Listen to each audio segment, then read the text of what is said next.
Okay, it's time. The team is giving me a thumbs up, so let's do this.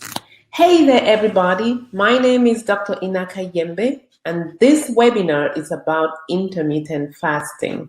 I'm extremely excited to see everyone here today. I hope that you have been spending some quality time with family, especially since this is the beginning of the new year, a new decade, 2020. Isn't that exciting? And I am so excited, especially for our intermittent fasting challenge that will start tomorrow and go on for 10 days. You know, I could give each and every one of you a shout out, but we have so much to cover today. So let's go ahead and dive in. You know what? I love to keep our sessions as interactive as possible. So please type in the chat box or direct message me if you have any questions. Before we start, here's how you get the most benefit from a program like this. I encourage you to maintain maximum focus.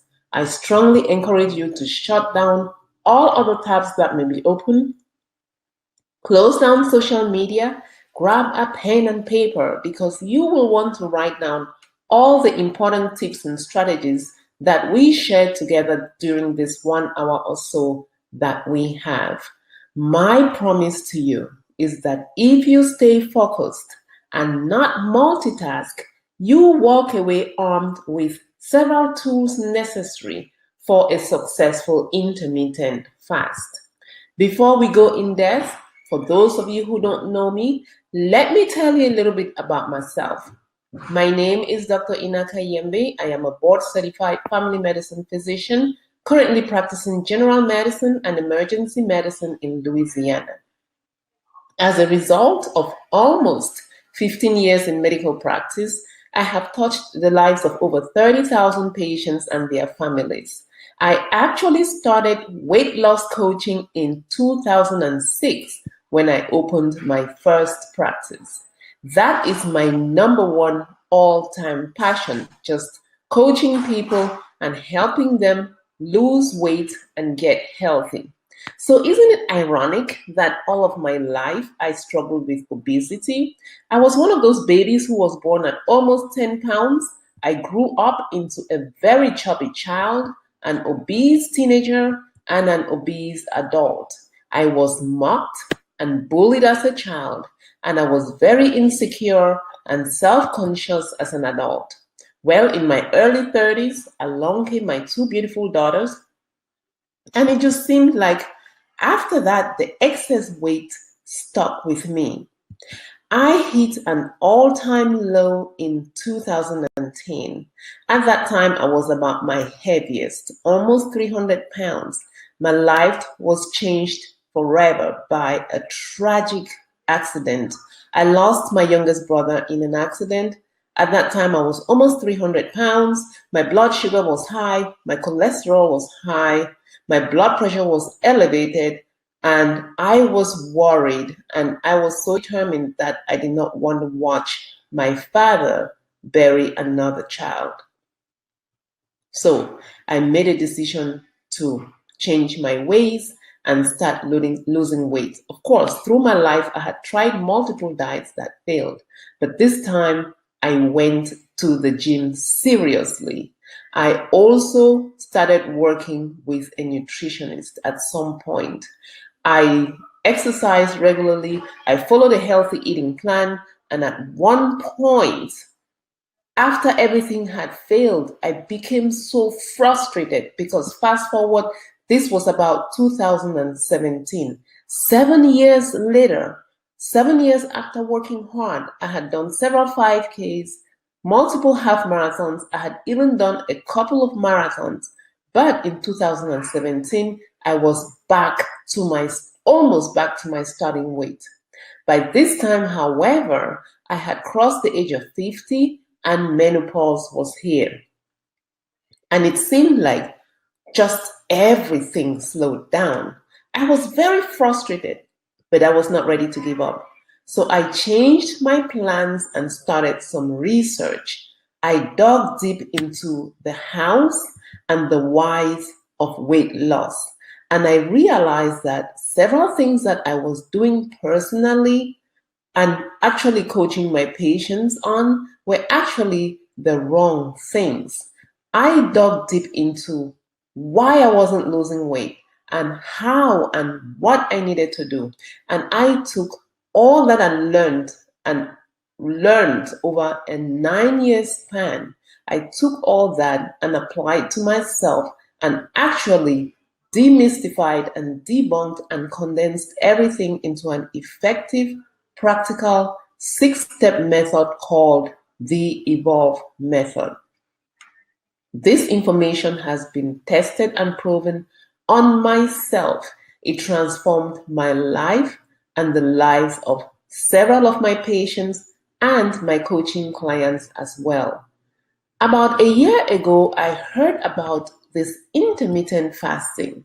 And hey, like many things new, I said, that's not going to work. I love to eat. Hey, I have to eat 3 meals and 2 snacks. I cannot fast. I am unable to fast. So I scoffed at it and I blew it off. But then I became curious. And the more I thought about it, the more I realized that intermittent fasting has been around as a way of life for hundreds of years. Some religions even practice intermittent fasting routinely. The more I studied about it, then I realized that several studies have actually been published on the benefits. So I decided to try it myself. I have personally experienced a lot of positive results. The biggest one really is weight loss and increased energy and increased mental clarity. And that's for me. There are also some side effects which we will discuss here. But first things first, I want to let you know that there are a few things that you must be aware of. Number one, this webinar is not a replacement for your medical provider's advice. In fact, I will not be giving you any medical advice. I strongly recommend that you speak and meet with your primary care provider before you embark on any journey that involves a healthy eating plan and exercise. But specifically, over the next hour or so, here's what we'll discuss. We will start by defining intermittent fasting itself. What is intermittent fasting? We'll talk about the different types of intermittent fasting, the health benefits, exactly how to get started with intermittent fasting, what to eat. Intermittent fasting is different for men and for women, and we'll talk about that. I will share with you some tips and tricks that I learned over time from doing the intermittent fasting myself and also from research online.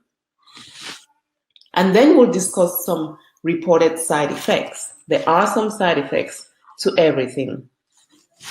First things first, if you are listening to this webinar, I want you to write down 2 words. The first thing I want you to write down is the word why. The second thing I want you to write down is the word goal. Like everything else, I want you to start with the end in mind. I want you to think about your reason for going into intermittent fasting. Why do you want to try it? Why? That reason has to be unique for you. I will help you because we'll look at the benefits of intermittent fasting here shortly. But you need to invest some time and some effort in bringing forth your awareness of the reason why you want to try intermittent fast in the first place. I call it your why power. Your why power or your reason has to be strong enough to recruit your heart and soul into battle so that when the going gets tough, when you get those hunger pangs, when you get a little bit tired, when you get dizzy, when you get just tired of everything, you think about your why. And that's what's going to keep you going on. Your why power is serious business especially when it comes to weight loss 1.0. Figuring out your goals and finding out why and taking some definite steps. So you have a goal. Why do you have that goal? The next thing you need to do is take action. Take some definite steps towards your goal. Let's move on to just looking at how goals are set. I'm sure most of you here have seen this mnemonic already. Goals have to be specific, measurable, achievable, realistic, and timely. So number one, a goal has to be specific. When you set a goal, it has to be specific. Let's say you want to lose weight. How much weight do you want to lose? Ask yourself exactly how much weight do you want to lose? Do you want to lose 10 pounds, 20 pounds, 30 pounds, 100 pounds? What is it? I found out that a good rule of thumb is to plan to lose about 10 to 20 pounds of your overall goal. And I'm going to specify. Let's say you want to lose 100 pounds. Start by thinking of 20 pounds because that goal has to be not only measurable, it has to be achievable and realistic. So if you start off with a big, lofty goal, then you may be setting yourself up for failure. Just take it in small bites. When you have a huge goal, chop it down into small, achievable bites. And another good rule of thumb is to lose 1 or 2 pounds a week. Lose weight slowly because when you lose it too fast, chances are you may be doing something that's too drastic and out of the norm and not sustainable long term. Okay, so set a goal that's specific, is measurable, it should be achievable and realistic for you, and then also timely. For example, if you want to lose, say, 20 pounds, that's your goal. You think about losing 2 pounds a week, automatically you're telling yourself, in the next 10 weeks, you should have lost 20 pounds. Don't think about losing 20 pounds in 2 weeks.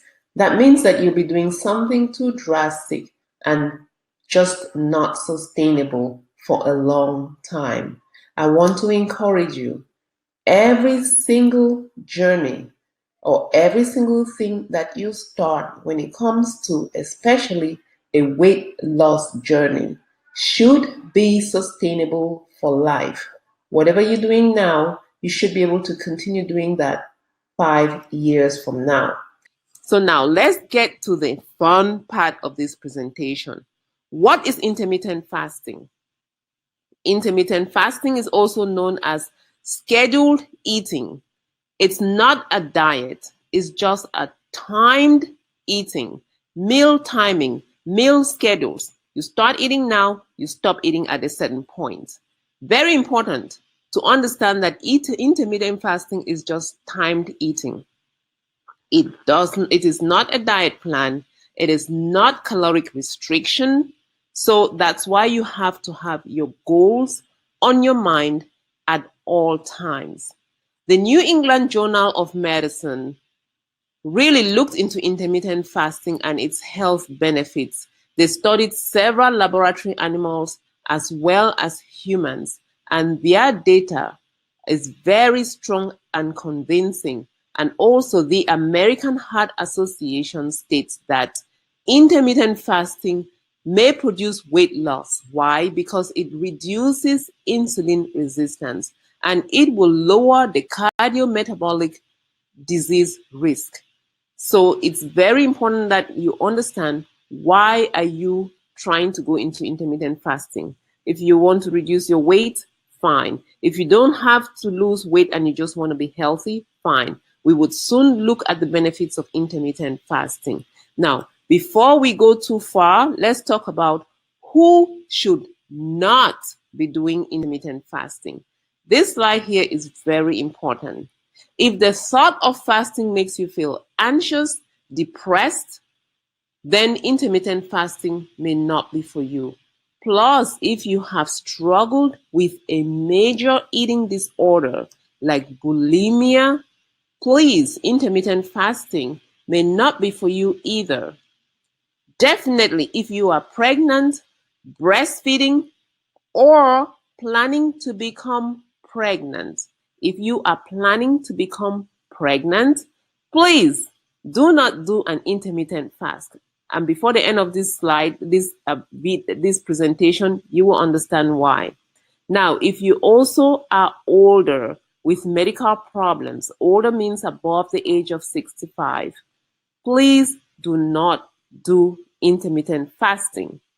Now, if you're taking medications, especially those which lower your blood sugar, this may not be for you. Also, if you are responsible for handling heavy equipment or other tasks that may endanger you or others, if you were to experience any lightheadedness or side effects of low blood sugar, please, intermittent fasting may not be for you. If you are immune compromised or under the age of 18, I want you to avoid intermittent fasting. So, at the end of the day, please talk to your medical provider to find out if intermittent fasting may be for you before you actually start. Let's go on and talk about the different types of intermittent fast. For the purposes of this challenge, we are doing a 16-hour fast and eating during an 8-hour window. But there are up to 15 types of intermittent fasting. Can you imagine? So many. I was very surprised. The first one, the popular one, is the 5-2 fast. This is very popular. It allows you to eat normally for 5 days a week, and then you restrict your calories to 500 to 600 calories the other 2 days. This is easy, especially for people who are not very physically active during a 2-day span. Say Saturday and Sunday, you're not working, you're not doing anything, you're staying home. Then you may decide to reduce your calories to 500 to 600 calories, and that's eating very, very little. Okay, that's the 5-2. The next one is the 12-hour fast. This is really easy. Most of you have done it already. This is really a way of life for so many people. Eat supper early, don't eat breakfast, eat the first meal at 12. You're already fasting normally. Just because we call it a fast, now if you think it's difficult, but it's really not. Most people are already doing this. Fasting for 12 hours, eating for the next 12 hours. The 16-hour fast is a little bit longer, which is what we are doing, but the 16-hour fast gives better results than the 12-hour fast. Why? Because your body's energy reserves are depleted at that 12-hour mark. And so the fat burning really kicks in after 12 hours. So you fast for up to 16 hours, you have more benefit. So 16-hour fast is just that, fasting for 16 hours, eating for 8. I want to mention here that for our challenge, and I got this question so many times, and I'm a firm believer that there is no one size fits all when it comes to a healthy lifestyle change. On the Facebook plan and on the flyer, I specified that we will fast between 4 p.m. and 8 a.m. and we will eat between 8 a.m. and 4 p.m. Now, this is specifically my schedule. I want each and every one of you to think about a schedule that works for you. Maybe your kids come home at 6 o'clock and you have to eat dinner at 6:30 or 7 o'clock. So you may want to start your fasting at 8 p.m. That's fine. Or maybe you work at night and then you may want to start your fasting actually at 8 a.m. when you go to sleep. That's fine. The timing is very flexible when you start and when you stop, okay? But make sure that you're fasting for 16 hours straight and eating during an 8-hour window. Does that make it easier? It does. It shouldn't be so stressful that you have to eat at times that are not really convenient for you. The next kind of diet that is really common is the 20-hour fast. This is called the warrior diet. I've tried it. I tried it very early on. It was a little tough to fast for 20 hours, but I did that also. That's exactly what it is. You fast for 20 hours, and then you eat during a 4-hour period. Some people do this for about a week or two. It really helps with that rapid weight loss before an event. I never encourage anyone to really have such a short goal, but hey, life is life. We have to be real in everything. Maybe there's a wedding coming up. Maybe you have to go to the beach or something. That's a good diet for you to do to burn fat quickly. The warrior diet. The next one is a 24-hour fast. It just means you don't eat anything for 24 hours. And again, if you really need to lose weight fast, you've got a wedding coming up and things like that, this is one of the diets that you can do, just fast for 24 hours or 48 hours. I did the 48-hour fast. That one was really tricky. I was so surprised because I started feeling hungry very early in the 48-hour fast. I mean, something like 13, 14 hours. I was already thinking about food. And we'll find out why your brain goes to thinking about something and what you can do to stop it. But when I got to the 20 hours and longer than that, I was not hungry at all. And in fact, when I got to 48 hours, believe it or not, even though I had my food laid out, I had no desire to eat at 48 hours, but I knew I had to.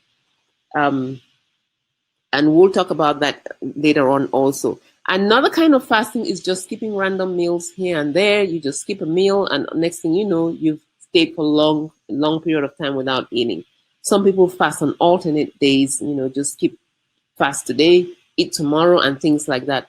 All of these are ways of intermittent fasting. But again, for the purposes of this challenge, we are doing a 16-hour fast and eating during an 8-hour window. Next, we'll talk about the health benefits of intermittent fasting. I hope you can read my slide here. One of the biggest benefits of intermittent fasting really is improving your digestion and decrease bloating. Intermittent fasting can encourage healthy eating habits, especially for those of us who just like to snack all day long and not give our digestive systems a rest. Intermittent fasting can help you with that. Once you know you should not be eating, then fasting helps reduce those issues of just eating mindlessly or binge eating or emotional eating. Intermittent fasting helps with that. But you will be consuming a lot more water, and so you give your gut a rest when you are not eating. And fasting has been shown to improve the gut bacteria profile, meaning it improves the bacteria profile of your stomach and it gives the bacteria a break from the work that they usually do when you're dumping food into your stomach.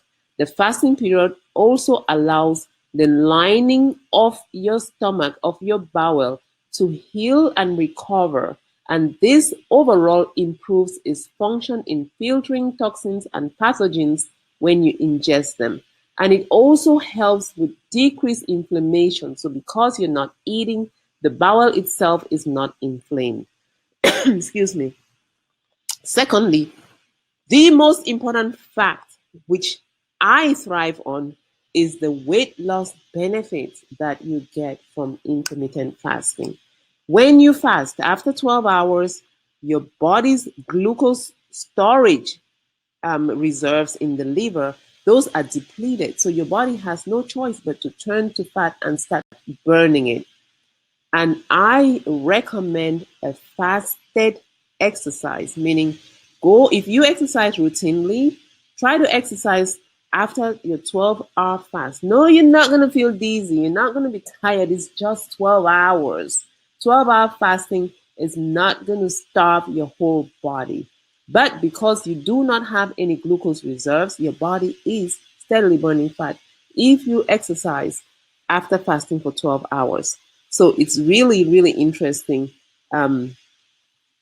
how you don't get tired or you do not get dizzy when you're just doing an intermittent fast for 16 hours. And I'm talking about exercising after 12 hours.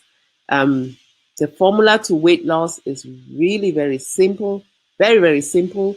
When the number of calories that you consume is less than the number of calories that you are burning, then you lose weight.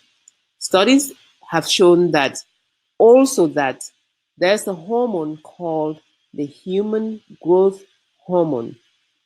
Its levels are increased when you're fasting, and that helps you burn fat and increase muscle. In addition to that, insulin, which is another hormone, the levels of insulin are decreased, they are lowered when you're not eating. And so your body does not store fat because insulin is a fat storing hormone. Anytime you eat, you consume glucose, blood sugar goes up, insulin level goes up, and insulin is like a key. It opens up those fat cells and tells the fat to be stored. So you're not eating, insulin levels drop, and so does your fat. So several different ways in which your body efficiently burns fat when you're fasting. Intermittent fasting can also increase your energy levels. Isn't that interesting? Interesting that you would be fasting and your levels of energy is increased. That happened to me. I was surprised.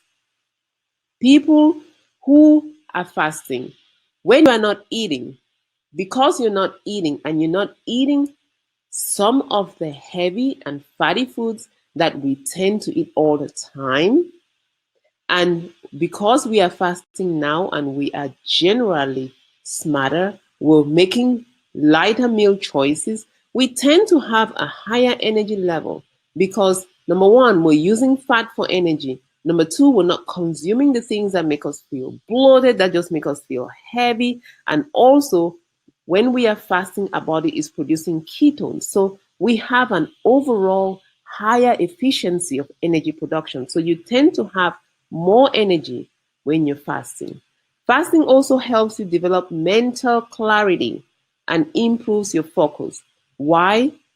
The truth is, when you start fasting, the first 1 or 2 days, you may feel a little bit tired, you may feel a little bit lightheaded, you may have a little headache, but your body adjusts to this very quickly.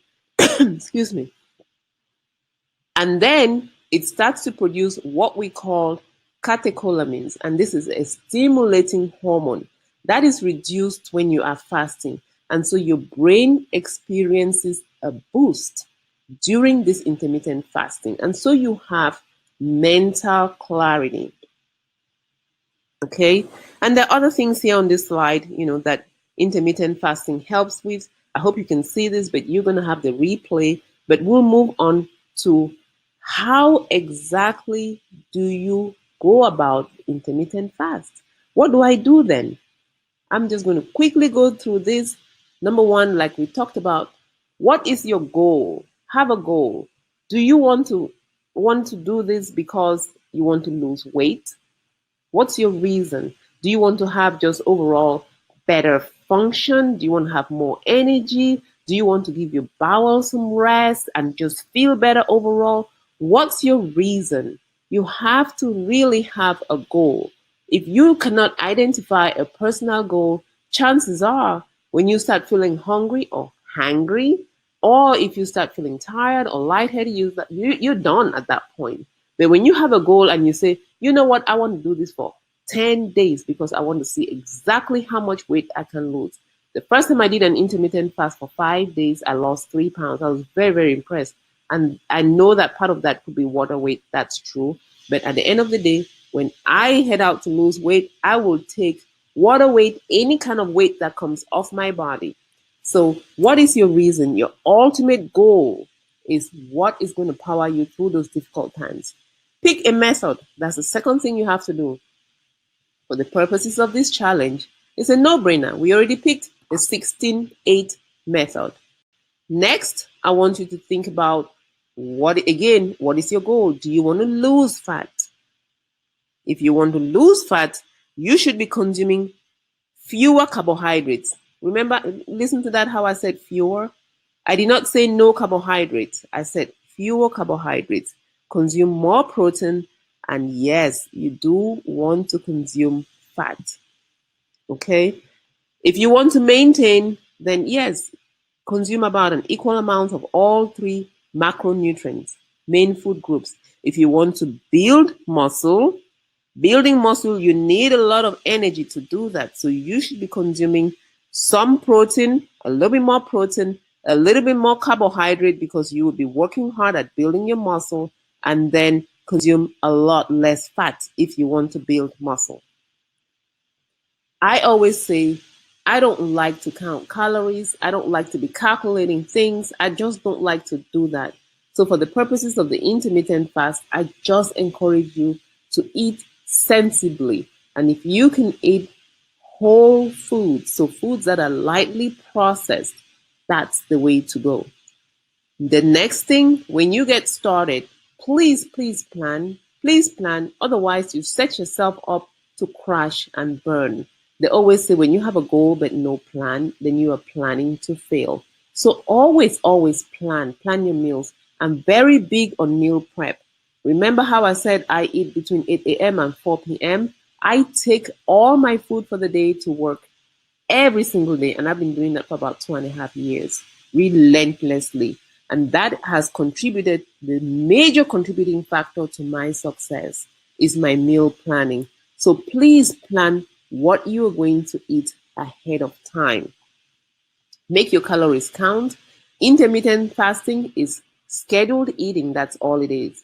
It's not going to take the burger out of your mouth if that's your thing. It's not going to take the French fries out of your mouth. So please make some healthy food choices during the intermittent fast. That's very important. So I know your next question is, now that you've said all this, exactly what do I need to be eating during the intermittent fast? I'm glad you asked that question. Number one, actually number 1, 2, and 3 is our dear friend, water. Excuse me. Even though you are not eating, it's very important to stay hydrated. Consider the fact that most of our foods contain water, like fruit, vegetables, they all have water. So while you are not eating, you're not even consuming water from food. So you need to consume quite a bit of water, at least 6 or 7 bottles of water per day. And how do you know you're drinking enough water? A few things that you want to watch for. I don't want to gross you out, but I want to give you real information, and this is a fact. Look at your urine. If your urine is dark yellow, like really dark, you may be dehydrated. It may indicate that you're not drinking enough. So your urine has to be a pale yellow, like a straw color. Then you know you are hydrated enough. Also, if you have symptoms like lightheadedness, headache, fatigue, you may not be drinking enough water.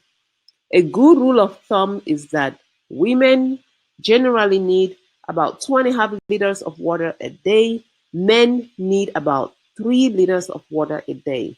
That's just a guideline. Now, if you are exercising, of course you need more. If you drink coffee and tea, of course you need more. Why? Because the coffee may make you dehydrated. So drink more water to counterbalance your coffee. Next thing is avocado. It may seem counterintuitive that you need to eat a high-calorie fruit like avocado when you are trying to lose weight or when you are fasting.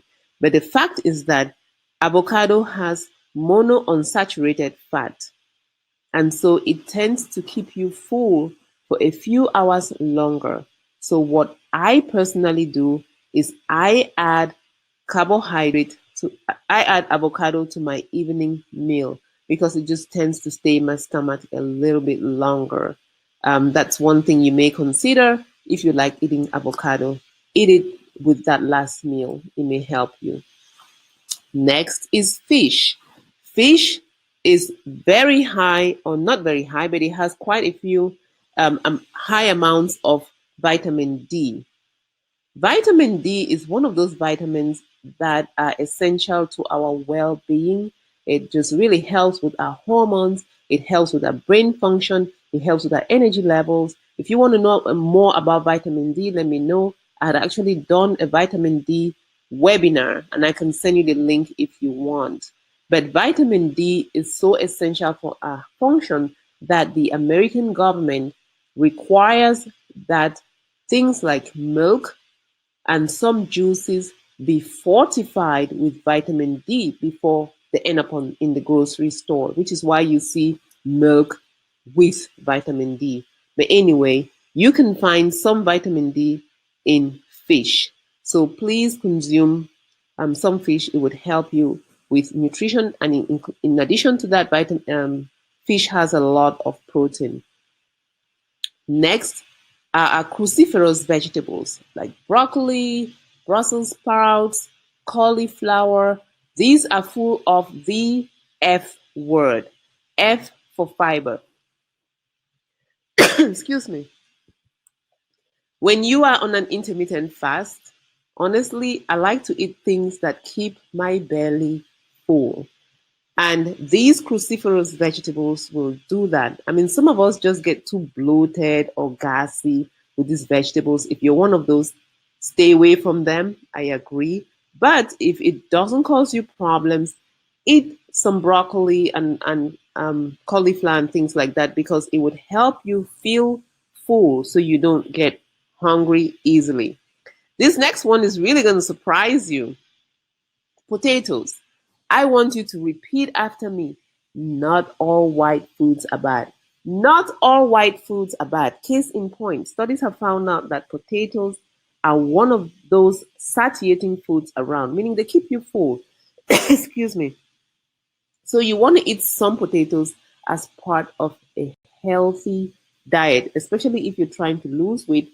I would generally want to stick with just very, very small amounts of potatoes. Now, I'm not saying French fries or potato chips. No, no, no. Those do not count. But baked potato, just a small serving, that's okay. Remember how I said eat some protein, some fat, and some carbohydrate. Please eat all food groups. I'm going to tell you a little story on the side. Anytime that you restrict a specific food group completely from your diet, especially if it's something that you really like, there is an immature part of your brain called the limbic system, which is you cannot really control because it is immature. That is the part of the brain that takes over our cravings. So if you crave something, if you're in my coaching program and you crave something and you ask me, may I have this, whatever it is, I say yes. That's my first answer.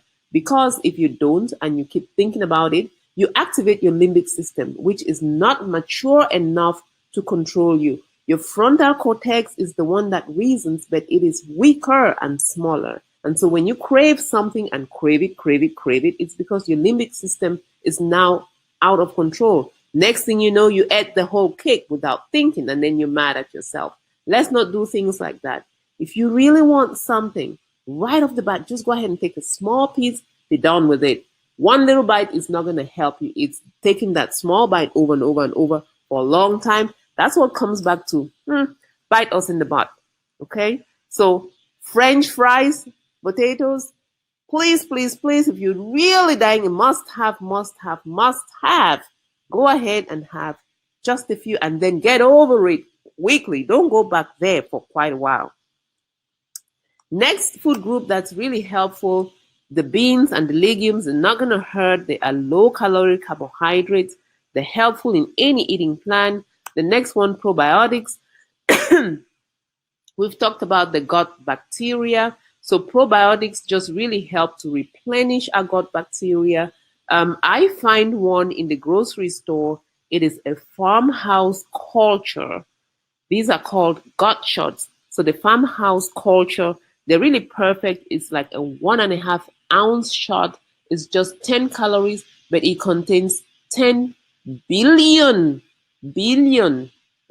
live bacteria. These farmhouse culture shots. Or if you like kombucha, I like it too. I try not to drink it often because it really makes me feel funny. And I'm talking about things that you eat when you are not fasting. This is when you are eating. You're in your eating window, right? So you can have some kombucha. It would only help with your stomach. Berries are also very good.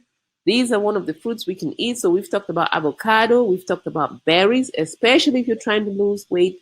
Don't go about eating things like mango, oranges. Those are very high in sugar. If you're trying to lose weight, stick with the berries and stick with avocado. Berries are high in vitamin C. They have a low glycemic index. Feel free to add those to your salads or just have those just as part of your snack. But berries are low glycemic fruits. Next one, my all-time favorite, hands down, eggs, high in protein. I consume about 3 or 4 eggs a day, almost every day. Eggs, but when I'm eating 4 eggs, it would just be the egg white. I may have 1 egg yolk and the rest would be egg whites, okay? Because we know the egg yolk, 1 egg yolk may have up to 60 or 70% of your cholesterol needs for a whole day. So you really want to be careful with eggs. But you can have as much egg white as you want. You can also hard boil these and eat just the egg white. Nuts are also great. They are higher in calories. However, write this number down, 23. 23. So I sit down and count 23 almonds, believe it or not. Don't grab handfuls of nuts and throw those in your mouth. They're very, very high calories, but they help keep you full. So you want to just have 1 serving at a time. The nuts that are really good and nutritious are your raw almonds, cashews, pistachios, Brazil nuts, and walnuts. But please be very careful about your serving portions. Last but not least, we couldn't end without talking about meat and poultry. They're very, very high in protein. So, of course, major food group here, you may be vegetarian, so that's different. But if you're not vegetarian, and if you are a carnivore like myself, I love to eat chicken and meat.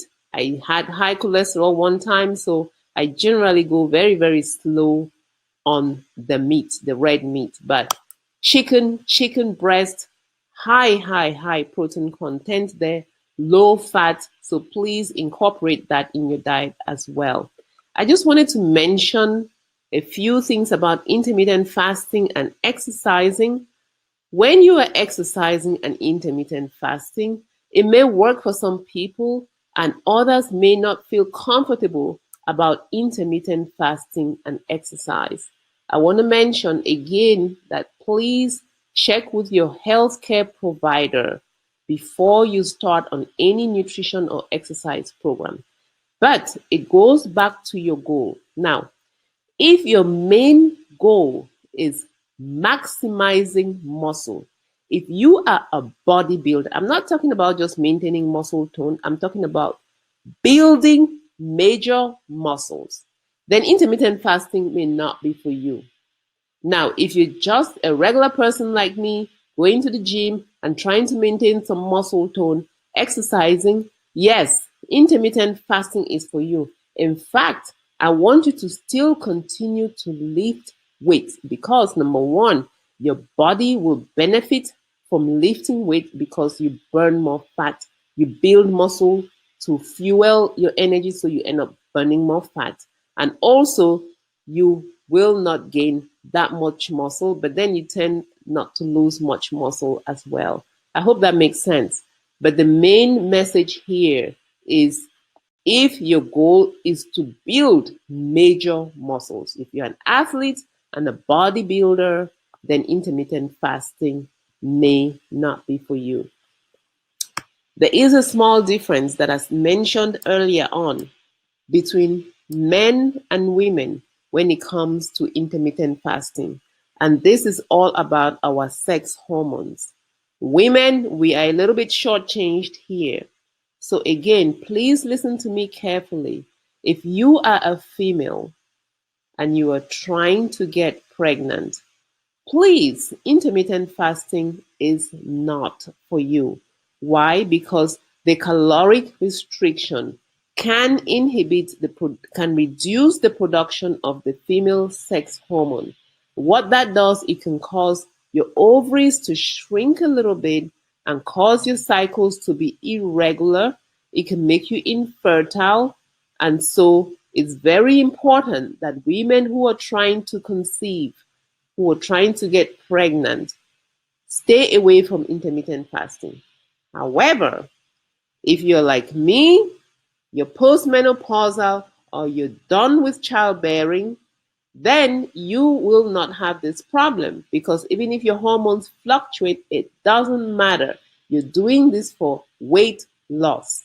So your body will benefit significantly if you are trying to lose weight.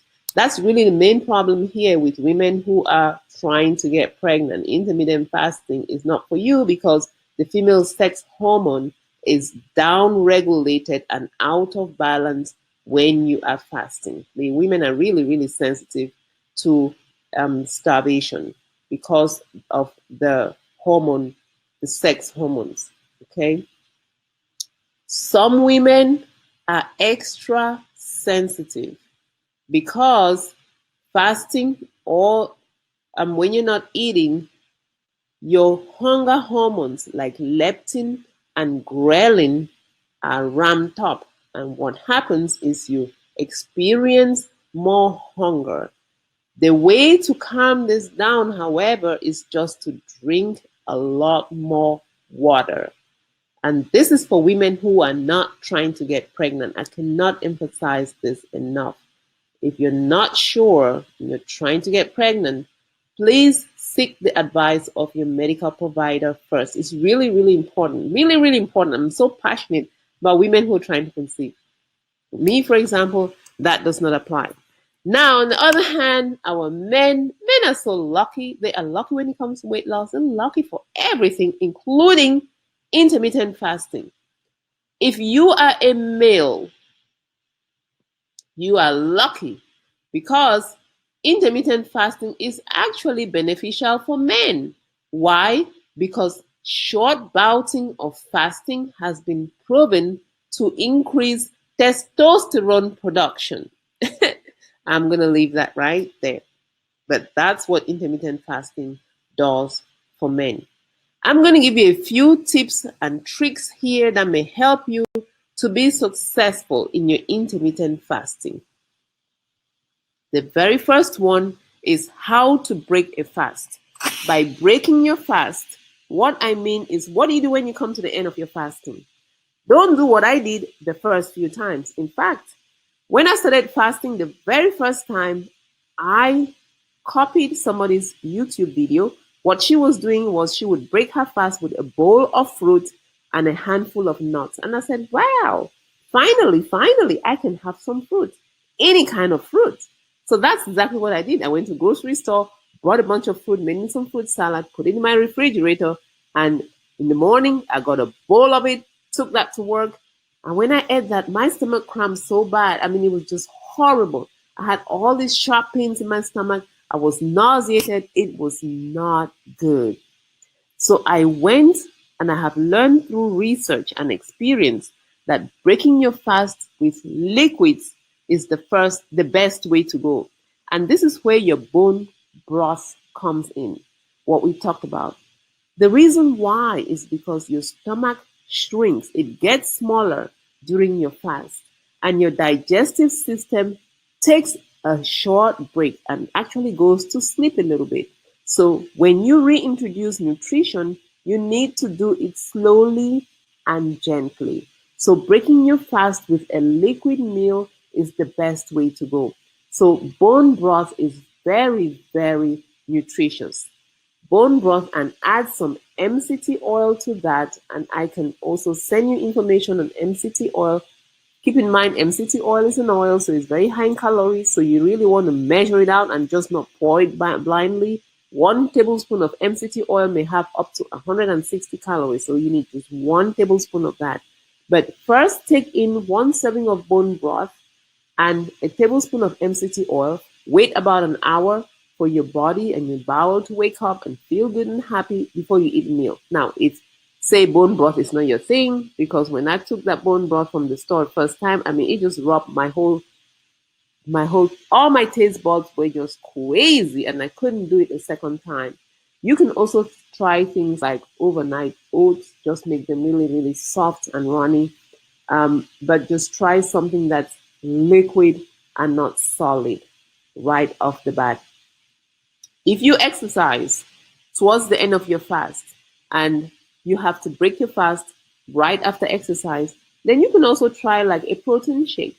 That also works. It's liquid and it's generally easier on the stomach. So you can try a protein shake. That will also work. I talked about the pink Himalayan salt. Why? Because when we're not eating and we're not consuming anything, our bodies may go into some salt imbalance. I mean, all that going to the bathroom, drinking water, your salt gets depleted some. So I would advise you towards the end of your fast, salt will not break your fast.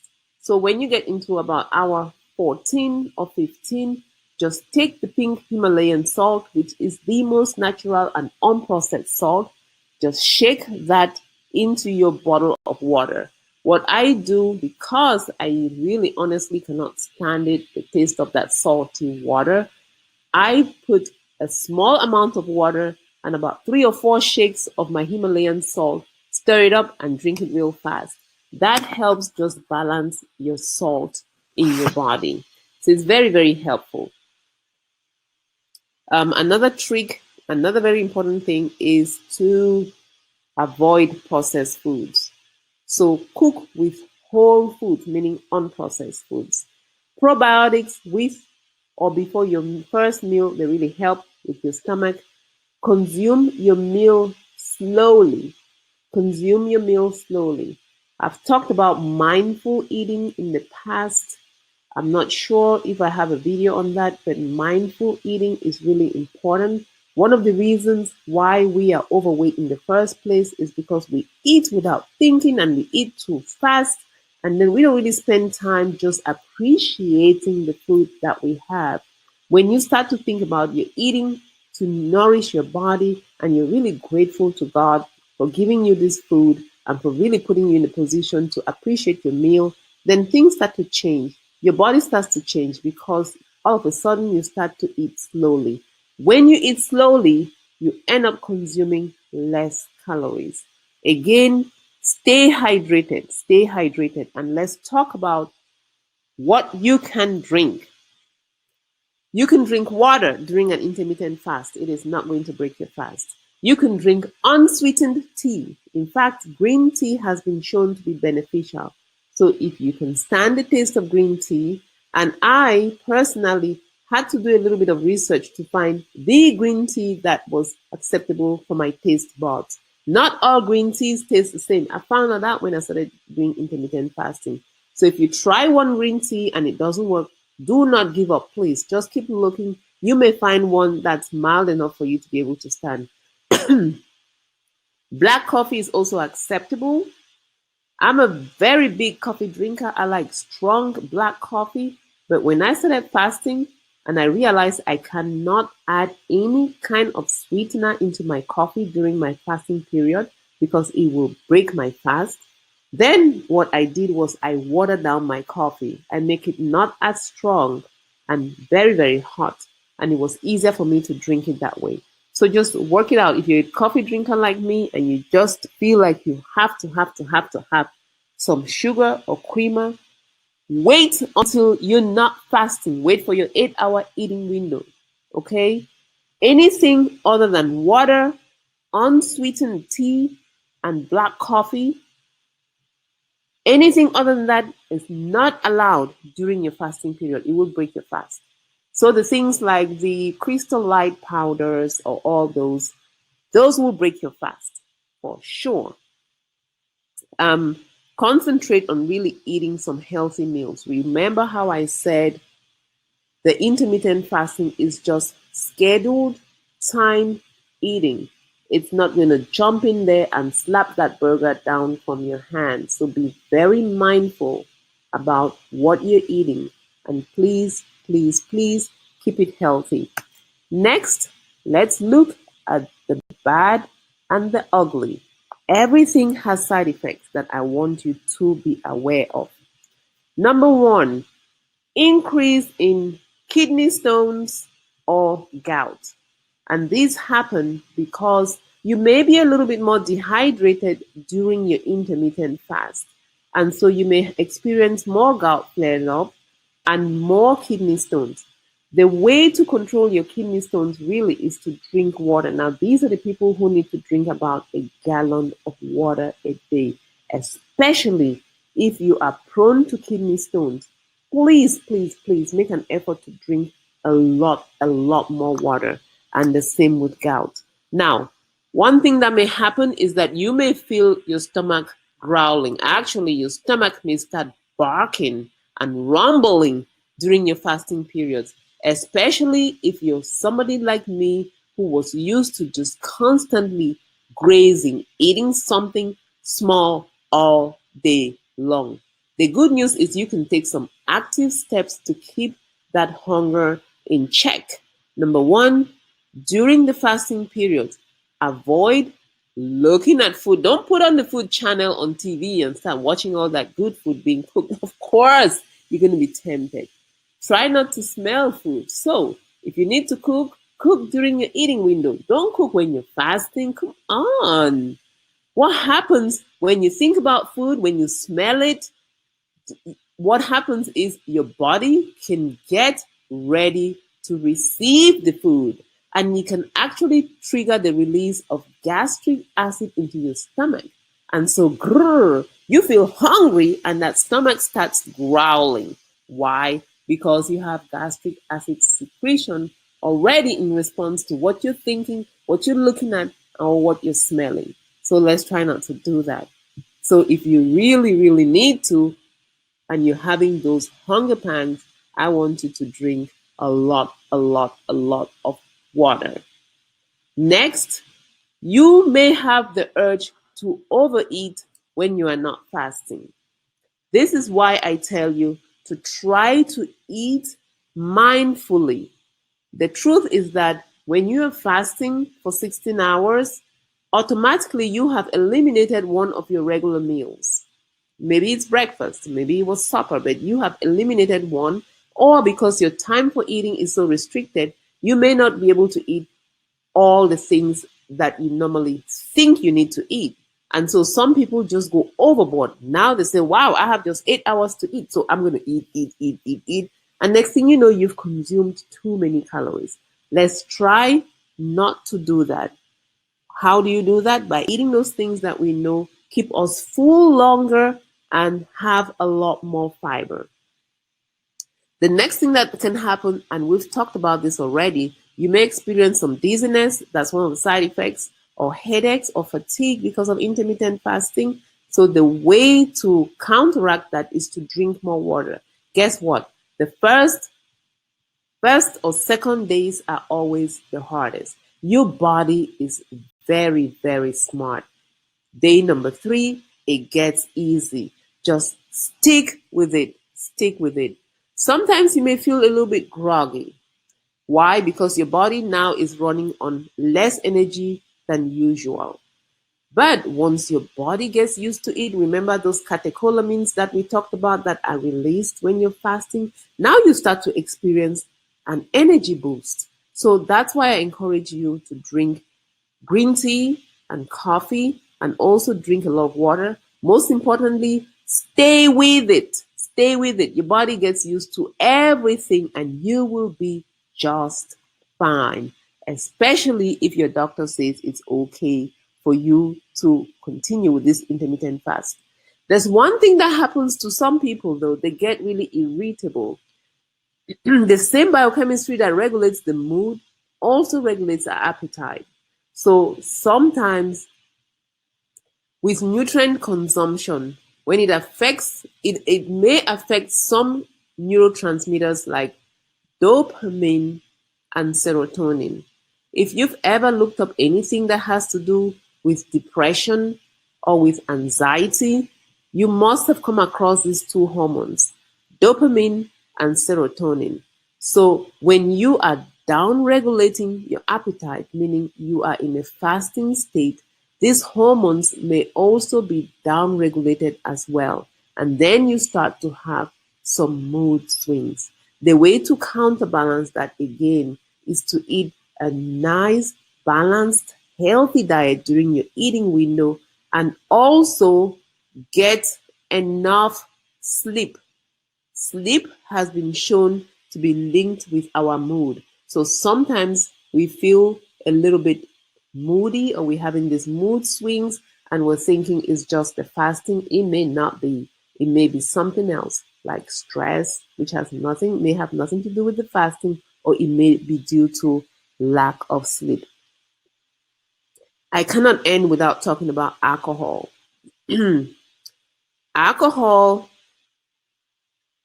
there is no 100% zero. So I'm not going to tell you do not consume any alcohol at all if that's your thing. But if you drink, say, a glass of wine routinely, I want you to be aware of certain things. If you are trying to lose weight, alcohol is known as empty calories. Okay, so you're just consuming empty calories. It is not recommended during any kind of healthy nutrition to consume alcohol, because I know what you're thinking. You are saying that the doctor said a glass of alcohol will help my heart. This doctor is saying stay away from alcohol while you are fasting, especially when your stomach is empty at the end of your fasting period. Do not consume any alcohol. Do not drink alcohol on an empty stomach, because the effects of alcohol are just so much stronger. So we don't want to consume alcohol on an empty stomach. If you absolutely are used to alcohol, this is what you've been consuming every single day, then very, very, very small amounts can be consumed during your eating window, but certainly not on an empty stomach. Absolutely not. Now, for the purposes of this intermittent fast, I really, really advise you to please refrain from drinking any alcohol whatsoever. The last thing I'm going to mention, and this would be the end, and I thank you for bearing with me all this while. The last thing I'm going to mention is that the long-term benefits of intermittent fasting at this point are unknown. Why? Because all the data that have been put out there have only examined intermittent fasting for 3 to 12 months. We don't have any data to justify or to that have looked at the long-term benefits of intermittent fasting. These are unknown. So we don't know if it's safe to continue intermittent fasting indefinitely, but I personally think you can continue an intermittent fast like a 16-8 fast for up to 3 months, and that's it. Lastly, I recommend that you take a break. Why? And I'm going to end after that. Why? Because our bodies are so smart. The body's system was created by God in such an intelligent way that it adapts itself to everything. And I'm going to explain this. When you start fasting, your body automatically consumes fewer calories if you're eating sensibly. So let's say, for example, your body needs 2,000 calories. When you start fasting, you may realize that you can only consume 1,800 or 1,500 calories during that 8-hour window. So what happens is you automatically lose some weight. Initially, you lose weight. Your body says, wait a minute, guys. I'm not getting enough energy here. So it drops your metabolism just a little bit after a few weeks, like 4 weeks, 6 weeks. Your metabolism drops just a tad. In addition to that, you have lost some weight also. And so your caloric requirement is not as much. In addition to that, your metabolism has been dialed down just a little bit. So you stop losing weight and you say, oh my goodness, I am not losing enough weight. So you restrict your calories even further. And next thing you know, wow, you start losing weight again. So you start losing weight again. And then your body says, hey, she's not giving me enough energy. So it dials your metabolism down just a little bit. And then you stop losing weight yet again.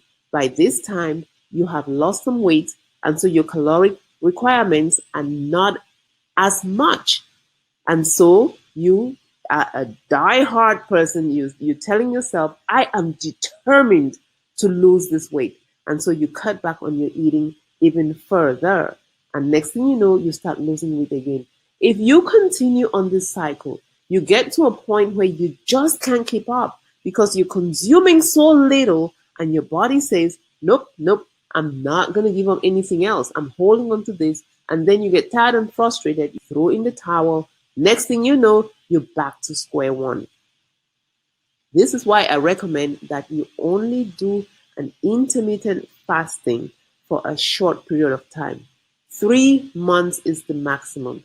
And hey, while you're doing this, please take some breaks. If you are one of my coaching clients, I recommend that my coaching clients have what I call, quote unquote, a cheat meal every 7 days. Every 7 days. So you do not give your body, or your body is not allowed to down-regulate anything. We want to catch it before it does it. So that's just a short take-home message. And that's it. Unfortunately, I cannot see any comments or any questions that you may have just because of the way my screen is arranged. But please, if you have any questions, do well and put those questions on our private Facebook group. Private Facebook group. I couldn't even get that word out. Please put that on the Facebook group, and I will be happy to come back and give you all the answers. And this is it for me today. We will start the intermittent fast tomorrow. So if you're doing the 8 to 4 p.m. fast, what's going to happen is you eat normally and in a healthy manner up until 4 o'clock, and then you stop. That will be your day number 1. I wish you all the best. Please come into this with a healthy mindset. Tell yourself you can. Give yourself lots of positive affirmations. We need to be kind to ourselves. So just give yourself some positive vibes. Tell yourself you can, and you will. I will chat with you another time, and thank you. Have a good night.